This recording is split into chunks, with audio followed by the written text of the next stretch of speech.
Merci d'être auprès de nous sur un site archéologique sur lequel nous sommes heureux de vous présenter 4 tenues féminines 1er siècle après Jésus-Christ. 1er siècle après Jésus-Christ, une période en pleine expansion regroupant de nombreux territoires. De nombreux territoires, donc des populations très diverses, donc des costumes appropriés à chaque lieu, sachant que chaque population est soumise à l'environnement dans lequel elle se trouve. Nous allons nous promener sur la péninsule italienne Rome. Rome, capitale de cet immense empire fondé par Auguste 27 ans avant Jésus-Christ et qui dura jusqu'à 466 ans après Jésus-Christ. Alors, grâce au travail des archéologues, des chercheurs, des historiens, toutes des petites fourmis, nous avons réussi à avoir des informations précieuses pour pouvoir vous montrer ces 4 costumes féminins. Bien sûr, nous connaissons maintenant le tissu.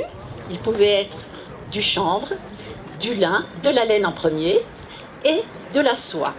Mais nous connaissons aussi les techniques de tissage et plus encore les couleurs.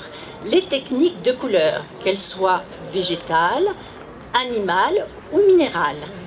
Des informations aussi très précieuses, ce sont les codes vestimentaires. Les codes vestimentaires, nous allons vous les présenter. Ils représentent les 4 classes sociales de cette société au 1er siècle après Jésus-Christ. Merci de votre écoute et nous allons commencer par l'esclave. Voilà, l'esclave que voici. L'esclave, on le savait, au temps de Spartacus, était vraiment soumis à de durs traitements, d'où sa révolte. Bon, l'évolution fait que sous l'Empire, quand même, les esclaves étaient nombreux à Rome, pour la bonne raison que même les familles modestes avaient des esclaves. Cette esclave, c'est une vilica, c'est une servante, une intendante qui, elle, peut avoir autour d'elle d'autres esclaves dont les tâches imparties seraient le jardin, la cuisine. Elle gère la maison. Pourquoi ? Parce que la domina, c'est-à-dire la maîtresse de maison de la domus, de la maison, est fière d'elle. Elle travaille très bien, donc elle lui a imparti des tâches en fonction de ses capacités. Étant donné qu'elle travaille bien, elle a une tenue qui n'est pas une tunique de chanvre que l'on pouvait trouver au début, ou du lin blanc, mais une tunique légèrement teintée, d'une couleur claire, avec sur les épaules, pas des fibules, mais des petits boutons en bois. Maintenant, quel est le statut de notre esclave ? Je vais demander à cette esclave si elle a choisi son nom.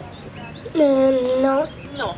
Toute esclave n'avait pas le droit du tout de choisir son nom. Qui étaient ces esclaves ? Bien souvent, c'était des fillettes, des bébés, des fillettes abandonnées, des enfants abandonnés, des bébés abandonnés sur des détritus. On les récupérait, on s'est dit, c'est de la bonne marchandise, ça va être des esclaves. Donc leur statut juridique, non, pas le droit de choisir de nom. C'était le maître qui donnait le nom à son esclave ou la maîtresse. Ce n'était pas un nom d'ailleurs, c'était un surnom, un cognonem.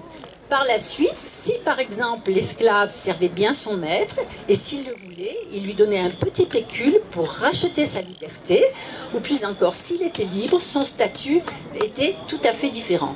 C'est-à-dire qu'il portait, en plus de son surnom, un nom de famille qui s'appelait le gentilis, et ensuite la mention de liberta, libre de, avec le nom de son maître. À partir de là, cette esclave était une esclave affranchie. Nous remercions notre petite esclave et nous allons passer à la 2e classe sociale, le peuple, la plèbe. Merci. Applaudissons quand même notre esclave. Non.